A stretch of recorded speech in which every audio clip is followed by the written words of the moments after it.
1888, Londýn, 10 hodin večer.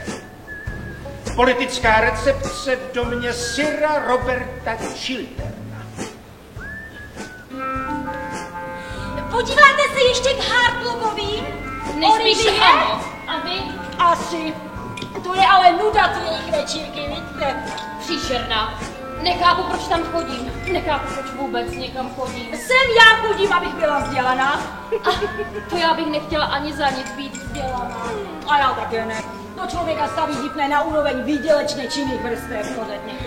Madame Marbiová, Madame Čívliová, s vámi jsem se naposledy plaval v Berlíně. Ano, v Berlíně, pane Vikonte, ale to už je 5 let.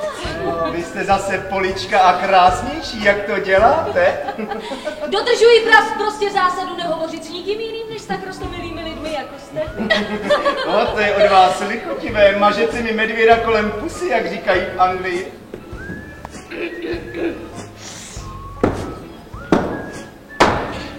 Slečno Mabel. Přišel jste velice pozdě. Chyběl jsem vám. Hrozně. V tom případě mě mrzí, že jsem nepřišel ještě později. Jsem rád, když někomu hrozně chybí. Vy jste ale sobec? Obrovský sobec.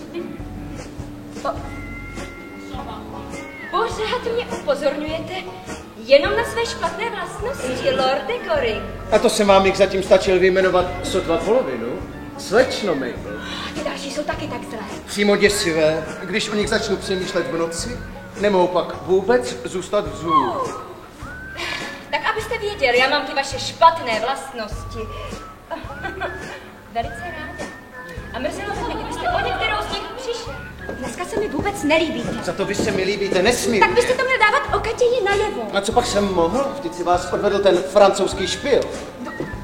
Smím se zeptat, jestli se zdržíte v Londýně dlouho, paní... promiňte. Čívliová. Její zuby. No nezdá se vám, že je to upír? To ano, od této chvíle mi pije krev. To jen dokazuje, že máte neobyčejně dobrý vkus. Já vám bohužel, Lady Čívliová, nemohu dát žádnou jinou radu, než abyste napříště obrátila svůj zájem k věcem méně nebezpečným. Tak to mi vysvětluje mnohé z toho, co jsem nikdy nemohla pochopit na mužích. A mnohé z toho, co manželé nedovedou ocenit na svých ženách. Naši manželé na nás neumí ocenit nic. Chceme-li být oceněni, musíme se obrátit na cizí muže. Ano, vždycky na cizí, že? Ale to je komické.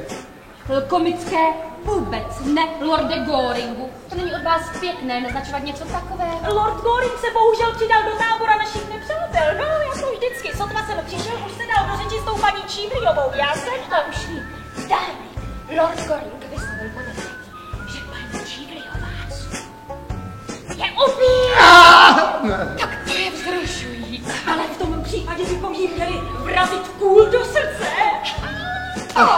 Ale není to trochu morbidní, paní Marchmontová?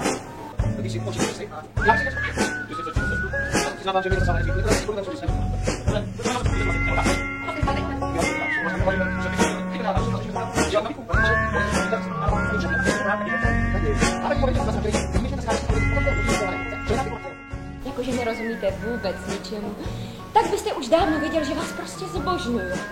To už ví v Londýně kdekdo, až na vás pochopitelně. To je přímo skandální, jak já vás zbožňuju. Už půl roku každému vykládám na potkání, jak já vás zbožňuju. Já nechápu, že se se mnou vůbec ještě bavíte. Vždyť už ve mně nezbyla ani špetka hrdosti. Určitě už ve mně nezbyla ani špetka hrdosti. Protože se cítím hrozně šťastná.